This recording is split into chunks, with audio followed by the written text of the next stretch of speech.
बाली उमरचा, बाली उमरचा कथगा निराली, बाली उमरचा कथगा निराली। कुछ भी सोचकर या अपनी गढ़वाली भाषा को सोचकर या अपने रीति रिवाज को सोचकर इसको शेयर करें और इस जो इंटरव्यू है हमारे, जो ये जो वार्तालाप है, इसको लोगों तक पहुंचाए। कम से कम हमारे जिला रुद्रप्रयाग के अंदर तो पूरा पहुंचा दें आप, आपसे निवेदन होगा। और चैनल को भी जो है आप लोग साथ देंगे, सपोर्ट करेंगे। विक्रम जी, कभी संस्कृति विभाग से आपकी कभी कोई इस तरह की मदद हुई है या संस्कृति विभाग ने कभी आपको प्रोत्साहित किया है? क्योंकि तमाम सारे हम देखते हैं संस्कृति विभाग की एक जिम्मेदारी बनती है कि ऐसे कलाकारों को प्रोत्साहन दें। नहीं, ऐसा हमें संस्कृति विभाग से तो कोई वो नहीं मिली और मिलेगी भी कैसे, क्योंकि संस्कृति विभाग में जो है हम गए भी नहीं और न जाते हैं, मतलब हम गए नहीं वहाँ पे। मैं गया भी नहीं संस्कृति विभाग में कि मेरे को जो है मैं भी हूँ, ऐसा मैंने तो नहीं बोला है।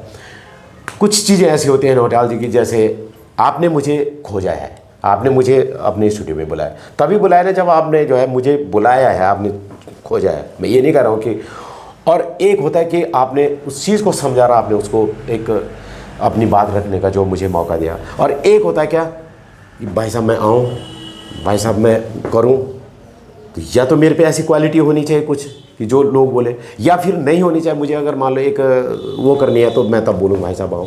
तो ये चीज़ें हैं। तो संस्कृति विभाग में भी कुछ चीज़ ऐसी है कि जहाँ जो है वहाँ जाना भी पड़ता है, बोलना भी पड़ता है। लेकिन साथ ही साथ मैं ये बोलता हूँ कि ये भी तो पता होना चाहिए कि हमारे हमारे जंगल कैसे हैं, हमारे जंगलों में कौन सा पेड़ लाभदायक है, कौन सा पेड़ बहुत अच्छा हमें एक बेनिफिट वो हमें दे सकता है, चाहे वो ऑक्सीजन के हिसाब से हो, चाहे वो जड़ी बूटी के हिसाब से हो। ये खोजने का काम भी तो होना चाहिए और हम खोजते हैं। बहुत सारी चीज़ें ऐसे हैं, बहुत सारे जंगलों में बहुत सारे ऐसे पेड़ हैं। तो ऐसे ही जंगलों में जो है, जंगली कहेंगे हम, जंगली समझ लो, हम गांव देहात के रहने वाले लोग हैं, गांव के रहने वाले लोग हैं। तो हम कोशिश करते हैं लिखने की और अपने संस्कृति से जुड़े हुए। अब मुझे अगर कोई पूछेगा भाषा के बारे में, पहाड़ की जो भाषा है, गढ़वाल की जो भाषा है, तो मैं बता सकता हूँ कि मुझे पता है कि कब क्या होता है, कब क्या होता है, कब क्या होता है। उसी विषय पे आपसे आ रहा हूँ। जी बिल्कुल, आप बने रहे हमारे साथ। अगली जो हमारा पार्ट होगा, पार्ट 1 का हम प्रस्तुति आपको दिखाए। सेकंड पार्ट में भी हम आपसे बातचीत करेंगे। आप बने रहे हमारे साथ। अच्छा विक्रम जी, मैं ये कह रहा हूँ कि जो उत्तराखंड की जो त्यौहार हैं, पर्व हैं, तमाम सारे ऐसे हैं जिनको आज भी क्योंकि ऐसे लोगों की कमी है, जो आपने बहुत महत्वपूर्ण बात बोली अभी कि जो शब्द हैं, जो भाषा, जो हमारे गढ़वाली शब्द हैं, वो तो नई पीढ़ी समझ ही नहीं पा रही। नहीं, तो अब इसके लिए आपके पास ऐसे इंसान भी तो, ऐसे लोग भी तो होने चाहिए जो इसको बता पाएँ। तो क्या इन लोगों, जैसे आपके पास आपने गाने भी, आपने विशुद्ध रूप से गढ़वाली भाषा के सारे उसमें जो है शब्द हैं, ऐसे ठेठ पहाड़ी शब्द हैं जिनको आज के बच्चे समझते नहीं। बिल्कुल। तो क्या नई पीढ़ी के लिए क्या संदेश होगा? यही मैं बोल रहा हूँ कि मैं तो सबसे बड़ी, अब हमें दुख भी होता है और हमें करना भी चाहिए कि हमारी जो बोलचाल की भाषा है, जो हमारी प्रचलित, जो हमारे पूर्वजों से चलती हुई आ रही है, अब थोड़ा किसे कहेंगे आप? थोड़ा क्या होता है? जो हमारे जीवन से जुड़ा हुआ है, हमारी खेतीबाड़ी से जुड़ा हुआ है, जो हमारे खान पान से जुड़ा हुआ है, जो यानी कि बैलों को, जिससे जो है हम घी, तेल या कुछ ऐसी एक पौष्टिक चीज़ें जो है हम बैलों को दे देते, तब हल लगाते थे। अब ना खेतीबाड़ी रही, ना बैल रहे, तो वो थोड़ा भी नहीं है। अभी पुराने कहीं घरों में होंगे किसी के। लेकिन हम आज की जनरेशन को अगर बोलेगा कोई कि वो क्या है, डाडू क्या हुआ, बहुत सारी ऐसी चीज़ें, पोली है, टोखना है, या बहुत सारी ऐसी चीज़ें जो हमारी लुप्त हो रही है। और हम कोशिश ये कर रहे हैं कि उन गीतों के माध्यम से हम इन चीज़ों को जिंदा रखें। जैसे मेरा अभी एक गीत है, जिस गीत को मैंने, एक जीवन का सार है, उस कैसेट का नाम है जीवन का सार। वो जो गीत है यूट्यूब पे भी होगा। और यहाँ पे जो कुलदीप भाई है, कुलदीप का पुराण, जो मेरे साथ ये शंभू भोलेनाथ गीत में जो भाई है हमारा, उसी का चैनल है कुलदीप का पुराण ऑफिशियल, उसमें आपको मिलेगा वो गीत जीवन को सार। तो उसमें मैंने कोशिश ये किया कि जो हमारी भाषा है, जैसे मैंने शुरुआत की है, मैं बताता हूँ। पटबंदी गीत है, पट वाला गीत है वो। तकुलिरिंगी ऊन रामा, तकुलिरिंगी ऊन, तकुलिरिंगी ऊन रामा, तकुलिरिंगी ऊन। 84 लाख यूनी भुगती, मिलदी मन की जून हे रामा, मिलदी मन की जून हे रामा, मिलदी मन की जून। ये जीवन का सार है। मनुष्य की जो कर्म है उसके, वो जो जिस चीज़ के लिए मनुष्य बने हैं उसके कर्म के हिसाब से जो है ये गीत। लेकिन मैंने इसमें पटबंदी क्या किया, आप सुन रहे होंगे कि ताकुलिरिंगी ऊन। अब नया जो हमारे नए बच्चे हैं, बिल्कुल, उनको ये पता ही नहीं है, पहले तो उनको ये शब्द का पता ही नहीं होगा कि ताकुली क्या हुआ, रिंगी क्या हुआ, ऊन क्या हुआ। तो हमने, अब वो पूछेंगे हमको बता देंगे, लेकिन हमने जिंदा रखने की कोशिश की उस शब्द को गीत में, और अपनी बात भी रख दी। यानी कि 84 लाख योनि भुगती, मिलदी मन की जून। पटबंदी है ना, तो हम ऐसे भी तो कर सकते थे कि अगर उस पटबंदी को कुछ भी बोल सकते, ता ता ता ता तून राम, ऐसे भी बोल सकते थे। हमने पटबंदी तो करनी, लेकिन जिसका अनर्थ, जिसका अर्थ ही नहीं है कुछ। अब तो हम ऐसे गीतों के, मेरे बहुत सारे गीत ऐसे हैं जिन गीतों अगर मैं पटबंदी भी करूं तो उसमें ऐसा है कि उस पट्ट में जो है हमारे शब्द रहे, हमारे गढ़वाल के शब्द रहे, हमारे अपने जो लुप्त हो रहे शब्द वो जीवित रहे, और गीत भी अपनी एक गीत का महत्व भी जो है वो बना रहे। तो ये हम कोशिश कर रहे हैं। कप्तान साहब, आज के दौर के जो गायक हैं, जो कलाकार हैं, किस तरह के उत्तराखंड की संस्कृति के अनुकूल वो गाने रहते हैं, या क्या कहेंगे आप इस विषय पर? क्योंकि जिस तरह से नयन सिंह नेगी, प्रीतम बर्तवान, तमाम जो हमारे लोग गायक हैं, एक अलग सी पहचान उन्होंने उत्तराखंड को दी थी, जिस रूप से वास्तविक उत्तराखंड पहचाना जाता है जी। इस दौर पर गानों पे आप क्या कहेंगे? सबसे पहली बात तो, सबसे मेन बात तो ये है सर, ये नोटाल जी, कि जिस तरीके से हमारा समाज जा रहा है, जिस तरीके से हमारा हर चीज़ में देखो आप बदलाव हो रहा है, हमारे पहनावे से लेकर, आपको पता होगा, आप ध्यान होगा आपको कि एक सुलार जो चलता था, एक कपड़ा चलता था लट्ठे का धारीदार वाला, वो लुप्त हो गया है। हम लोग जंगिया पहनते थे, वो लुप्त हो गया है। तो इसी तरीके से जो नए लोग हैं वो इसी तरीके से एक फैशन, जो बदलाव जो हो रहा है, वो बदलाव जो है गीत की तरफ जा रहा है। मतलब ये गीतों में भी बदलाव देखा जा रहा है। लेकिन मैं उसका सीधा सीधा जो हमारे जो नए, मैंने पहले भी कहा है, उनको नए लोगों को, जो हमारे जो नए साथी हैं जो गीत लिख रहे हैं, गा रहे हैं, बहुत सारे साथी ऐसे हैं जो नए हैं, हमसे बहुत सारे छोटे, लेकिन बहुत अच्छा लिख रहे हैं और गा रहे हैं। तो थोड़ा सा मैं उनसे एक रिक्वेस्ट भी करता हूँ और एक बात भी रखता हूँ कि वो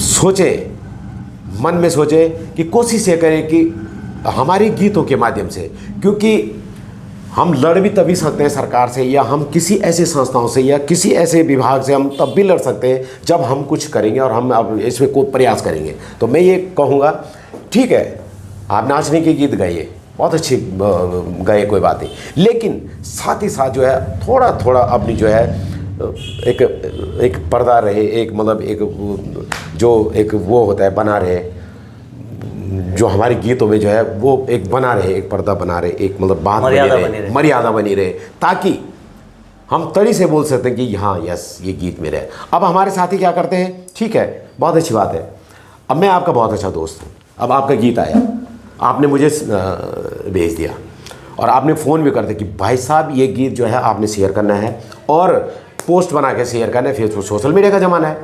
अब समस्या यहाँ ऐसे आ जाती, तो आप तो बहुत अच्छे दोस्त हैं मेरे उस मामले में, लेकिन गीत के मामले में तो आप ये गीत, अब उसमें बदतमीजी इतनी ज़्यादा है कि हम अगर उसको शेयर करते हैं तो जो हमारे श्रोता हैं अच्छे, जो हमारे गीतों को सुनते हैं, वो एक बार जो है बोले गए यार विक्रम आपने जो है यार इस टाइप का गीत आपने शेयर किया और यार ये क्या है, तो ये भी बड़ी समस्या हो जाती है। तो वो कहीं ना कहीं जो है हमसे थोड़ा रोस्ट हो जाते हैं ऐसे। लेकिन मैं उनसे रिक्वेस्ट करता हूँ कि थोड़ा सा आप ये चीज़ देखें कि आपका गीत का लेवल ऐसा होना चाहिए कि मैं भी 10 आदमी के बीच में बोल सकूँ, हाँ ये मेरे भाई का गीत है, या मेरे फलानी का गीत है, ये मेरे दोस्त का गीत है, और ये उस सिंगर का गीत है, ये उसका, इसको आप गाए। ऐसे बहुत सारे दोस्त हैं हमारे जो गीत अच्छे लिखते हैं, हमको शेयर करते हैं, बहुत अच्छा वो करते हैं। आती है ना, क्योंकि हमारे गीतों को बहुत अच्छे लोग सुनते हैं सब है, तो उनको वो पसंद करते हैं कि अगर हम इंतज़ार रहता है उनको हमारे गीतों का, तो हम अगर कोई गीत शेयर करते हैं तो बोलता हाँ इसमें कुछ बात है, अगर ये विक्रम ने या किसी वो शेयर किया तो इसमें कोई बात है, लेकिन जब सुनेंगे तो कुछ नहीं, क्योंकि हमारी मजबूरी है, हमने उसको शेयर किया, वो नहीं तो वो बात ही नहीं करना चाह रहा है भाई। तो मैं ये कहता हूँ कि हमारी मर्यादा भी बनी रहे, थोड़ा सा हमारी संस्कृति भी उसमें थोड़ा झलक जाए, थोड़ा सा दिख जाए, उसमें हमारा पहाड़ दिख जाए। आजकल संगीत भी म्यूज़िक भी ऐसी हो गया, क्योंकि जो हमारे पारंपरिक जो वैसे गीत हैं, बांसुरी का हमारा जो है वो हो रहा है, बहुत बड़ी दुख होता है। हमारे उत्तराखंड में जो है बहुत अच्छे अच्छे बांसुरी वादक हैं, बहुत अच्छे अच्छे हमारे जो रिदमिस्ट हैं, ढोल वाले हैं, जिन पे हम गीत लिख सकते हैं गीत। लेकिन यहाँ दुर्भाग्य यह है कि अब कंप्यूटर आ गया, अगर हम उन गीतों को ढोल के माध्यम से लाइव, अगर हम ढोलक तबला बांसुरी इनसे अगर हम लाइव उनको गाते तो खर्चा आता है ज़्यादा, 25 से 30 हज़ार जो है एक गीत को रिकॉर्ड करने का खर्चा आ जाता है, जो कि वही गीत उसी टाइप से एक कंप्यूटर में जो पूरा वो बना हुआ है सिस्टम, उसके माध्यम से आ रहा है, उसमें 10,000 12,000 10-12,000 रुपये खर्चा आ रहा है।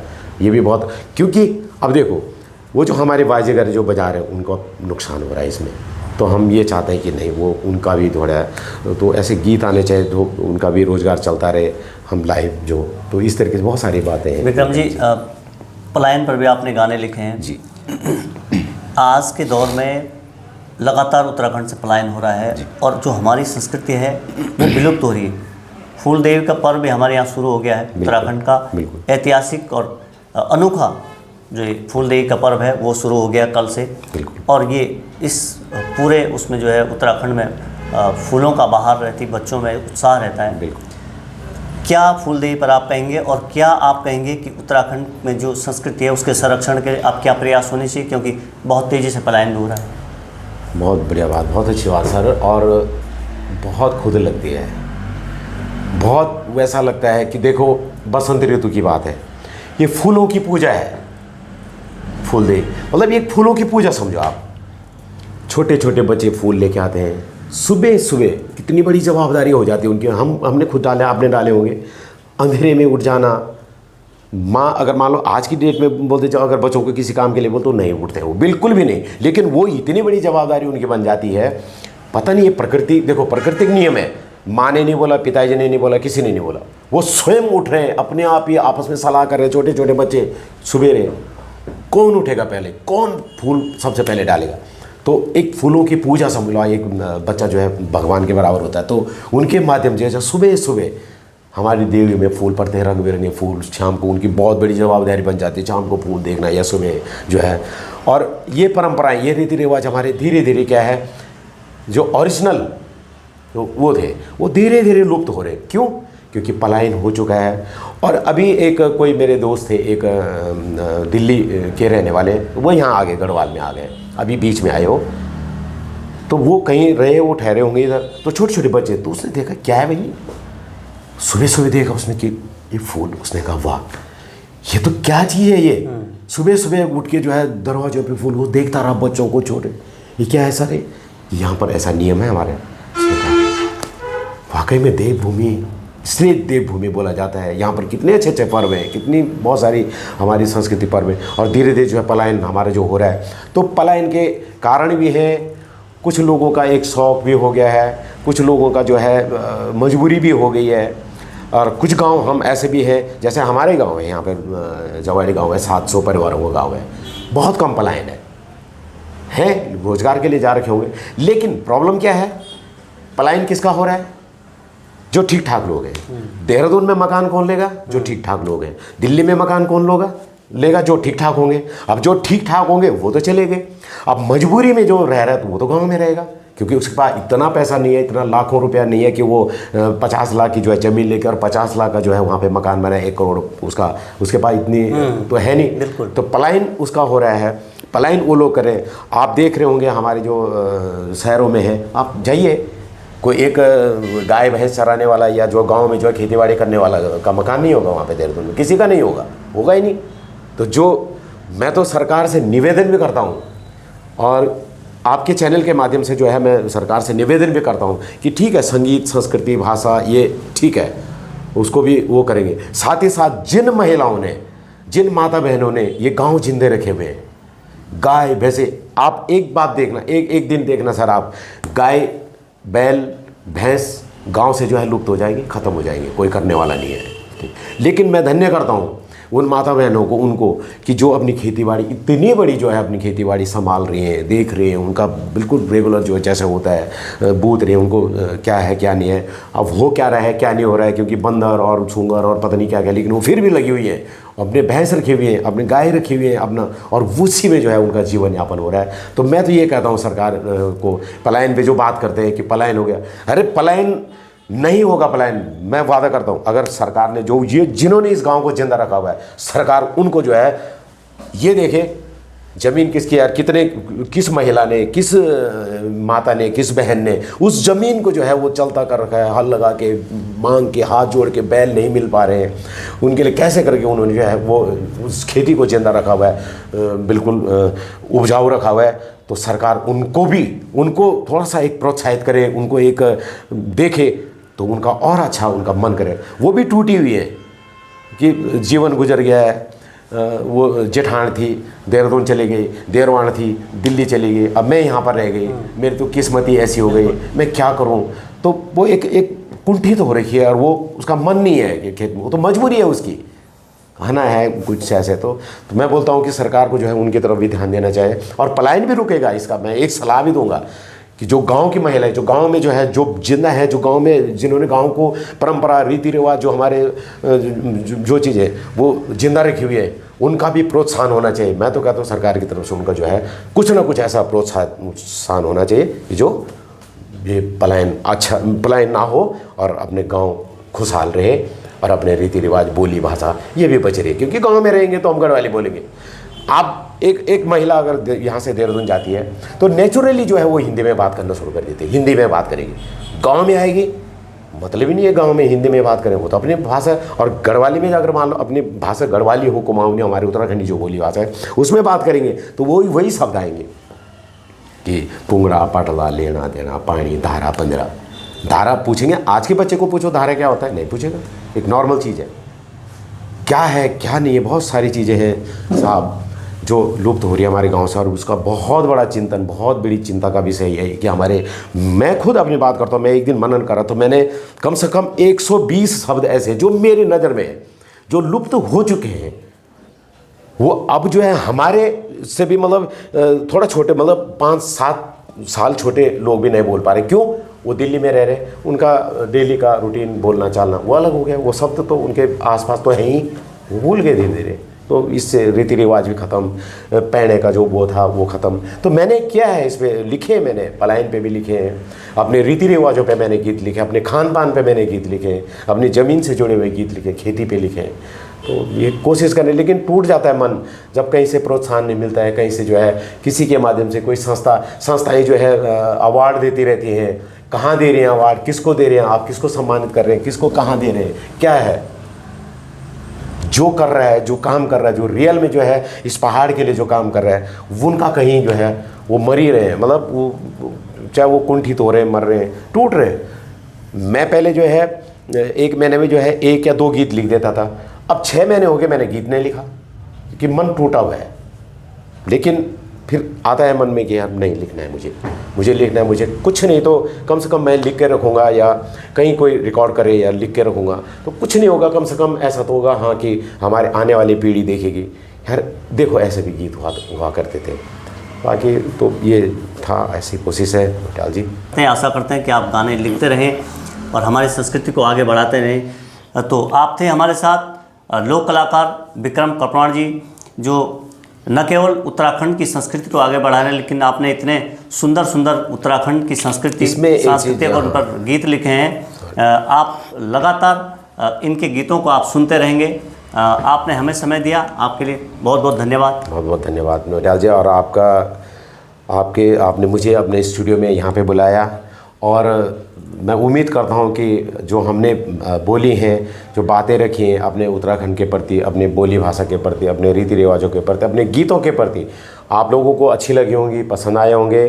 तो मैं निवेदन करता हूँ आप सभी लोगों के, अगर मेरे मुंह से या हमसे अगर कोई भूल चूक में अगर मान लो कोई शब्द ऐसा निकला हो, या कोई हमारे संगीत के साथी हैं उनसे अगर कुछ ऐसा निकला हो, तो उसके लिए मैं क्षमा चाहता हूँ। और नौटियाल जी, मैं एक चीज़ और थोड़ा सा ऐड करना चाहता हूँ मैं अपने इस सफ़र में, गीत के सफ़र में, कि आदरणीय नरेंद्र सिंह नेगी जी, मतलब एक ख्वाब होता है, एक सपना होता है कि नेगी जी को मिलना, कहाँ मिलना है, क्योंकि उनके गीत आपने सुने होंगे, हमारे पहाड़ की पीड़ाओं से जुड़े, हमारे जंगल और नदियों से, हमारे खान पान से, हमारे रीति रिवाजों से, सारे गीतों में हमारा, अगर किसी ने बोला है कि अगर पहाड़ को देखना है तो आप नेगी जी का गीत सुनिए, अगर आपको पहाड़ से परिचय करना है तो आपको कुछ करने की ज़रूरत नहीं है, आप गीत सुनिए नेगी जी के, तो आपको पता चल जाएगा हमारा पहाड़ क्या है, हमारा उत्तराखंड क्या है, आप सुनिए। तो मुझे सौभाग्य मिला, मतलब मैं कल्पना ही नहीं कर सकता था, मैं सोच नहीं सकता था कि मैं नेगी जी को मिलूं, मेरे आदर्श हैं वो, हमें उनकी बहुत सारे हमारे जो गायक हैं, जो लेखक हैं, बहुत उनके प्रेरणादायक वही हैं, नेगी जी हैं, बहुत सारे हैं और भी हैं। तो मैं तो ये कहता था कहाँ से मिलना है, लेकिन देखो सौभाग्य एक ऐसी बात आई कि नेगी जी ने, आदरणीय नेगी जी ने जो है मेरे लिखे हुए गीत गाए, ये मेरे लिए बहुत बड़ी बात है। मतलब उन्होंने पसंद किए, नेगी जी नहीं अपने खुद लिखते हैं, वो अपने में महान है लिखने के लिए, जो है उनकी रचनाएं जो है कालजयी रचनाएं हैं नेगी जी की। लेकिन मैं अपने आप को सौभाग्यशाली मानता हूँ कि नेगी जी ने जो है मेरे 3-4 गीत गाए हैं, और वो भी धार्मिक। कथा कार्तिक स्वामी मेरी एक एल्बम आई थी जिसमें कम से कम 18-19 गीत हैं। तो उसके जो निर्माता हैं, उसके जो प्रोड्यूसर हैं वो दुर्लभ सिंह रोथान जी हैं, जिन्होंने एक फिल्म बनाई थी सतमंगल्या फिल्म बनाई थी, उसके जो निर्माता हैं दुर्लभ सिंह रोथान जी ने एक कार्तिक स्वामी पे जो है, भगवान कार्तिक स्वामी पे गीत लिखवाए मुझसे। तो गीत लिखे गए तो उन्होंने कहा नेगी जी के पास जाए एक गीत गवाने के लिए, एक गीत। मैंने कहा ये मेरा सौभाग्य होगा, अगर नेगी जी मेरे गीत को गा देती है मेरे लिए सौभाग्य हो।